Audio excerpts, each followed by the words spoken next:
¿Cómo se explica este partido que se dividió en dos? El primero fue muy bueno, el de Guaraní, y el segundo tiempo muy distinto, y volvió a sufrir ese minuto fatal que sufrió en Tuyucuá y que también padeció en cancha de River. ¿Qué pasó? ¿Se puede explicar? Ya dijiste todo lo que pasó realmente. Vamos muy bien tácticamente, así como habíamos previsto el primer tiempo, convertimos y tuvimos 3, 4 minutos así de vuelta de cosas mal hechas, y ellos con jerarquía, tanto de Derli como de Carlos, que para el segundo remate, para el segundo gol, nos convirtieron y perdimos un partido que no tendría que haber sido una derrota, porque tuvimos chance hasta estando 1-0 para aumentar, o al final ahí a las apuradas para aunque sea empatarlo, pero duele por el hecho de que creo que hicimos una buena tarea, pero tuvimos ese lapso, como dijiste, de desatención y lo perdimos. Francisco, buenas tardes para Fútbol a lo Grande. Primero te quiero hacer una consulta sobre lo estratégico del primer tiempo, con esa idea de tirarle un poco al costado de Adrián Alcaraz para tener quizás la ventaja en la carrera con Capazo, que funcionó.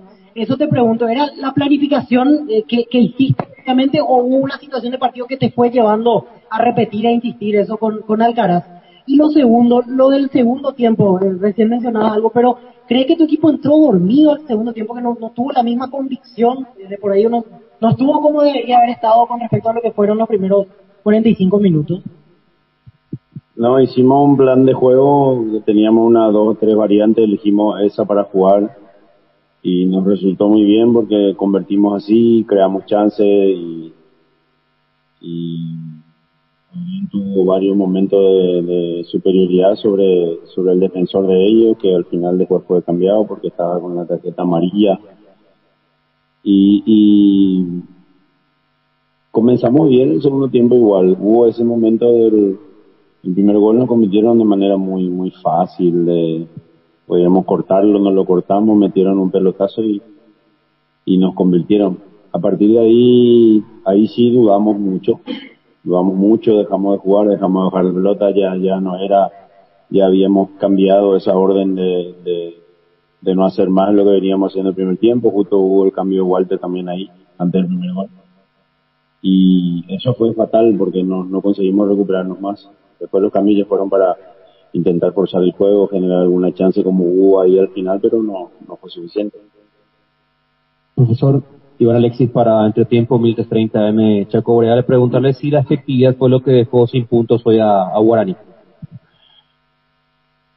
Sí, o sea, así como estaban diciendo en las dos primeras consultas, si terminaba empatado hubiese sido justo, si nosotros aprovechábamos mejor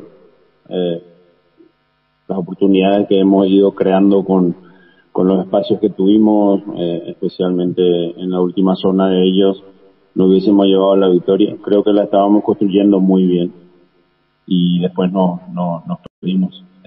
Es una tarea pendiente porque, así como dijeron, no es la primera vez.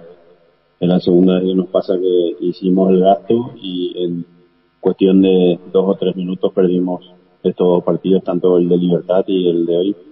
Profe, por aquí, Néstor Beltrán para Brasil Cardinal. ¿Qué se puede rescatar de positivo, profe, del encuentro hoy, por ahí, el control de juego en el primer tiempo, la posesión, el orden táctico? Sí, o sea, el equipo ha venido teniendo mucha mejoría.